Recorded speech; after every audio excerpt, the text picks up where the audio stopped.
धमकियां मिल रही हैं कि शायद पाकिस्तान पर पाबंदी लगेगी या पाकिस्तान को भारी जुर्माने का सामना करना पड़ सकता है। पहली बात, ना मैं धमकी से डरता हूँ, ना गवर्नमेंट डरती है, और आपको पता है फील्ड मार्शल का, तो इसलिए कोई मसला नहीं है। इस टाइम आईसीसी और बांग्लादेश हमने बिल्कुल बांग्लादेश का पॉइंट ऑफ व्यू हमने नहीं जाने देना था, और वो हमारे भाई भी हैं और उनके साथ जो भी था आपके सामने था सारी सिचुएशन।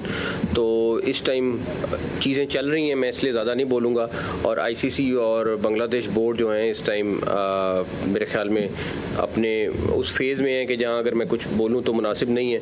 तो मैं ख़ुद वेट कर रहा हूँ कि उनकी तरफ से कोई जैसी इतला आती है तो फिर हम आपको भी फौरी बताते हैं। अगर कोई खुद घर आए तो मेहमान हमारा, हमने तो यही सीखा है उसकी इज़्ज़त करनी है, और जब खुद चल के कोई आ जाए तो बहुत सारी चीज़ें जो आप फिर भूल जाते हैं। बहुत सारे मुल्क हैं और बहुत हाई लेवल पे अप्रोच हुए, और कुछ हमारे दोस्त ममालिक बीच में डेफिनेटली हैं, और उनको हमने जो हमारा पॉइंट ऑफ व्यू वो बताया है। ना मैं धमकियों से डरता हूं, ना हुकूमत डरती है, और फील्ड मार्शल का तो आपको पता ही है, कोई मसला नहीं। चेयरमैन पीसीबी मोहसिन नकवी का भारत की कौमी टीम से मुताल्लिक धमकियों के सवाल पर जवाब। पीएसएल की 8वीं फ्रेंचाइज की नीलामी की तकरीब के बाद मीडिया से बातचीत में कहा कि आईसीसी और बीसीबी में मामला चल रहे हैं, अभी कुछ कहना कबल अज़ वक्त होगा। मोहसिन नकवी ने तस्दीक की कि बहुत सारे मुल्क हैं, बहुत हाई लेवल पर राब्ता किया, हमने अपना नुक्ता नज़र बताया है। धमकियां मिल रही हैं कि शायद पाकिस्तान पर पाबंदी लगेगी या पाकिस्तान को भारी जुर्माने का सामना करना पड़ सकता है।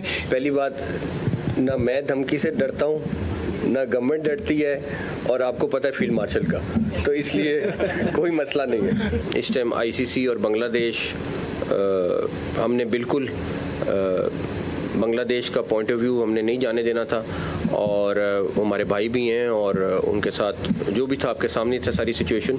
तो इस टाइम चीज़ें चल रही हैं, मैं इसलिए ज़्यादा नहीं बोलूँगा। और आईसीसी और बांग्लादेश बोर्ड जो हैं इस टाइम मेरे ख्याल में अपने उस फेज़ में है कि जहाँ अगर मैं कुछ बोलूँ तो मुनासिब नहीं है।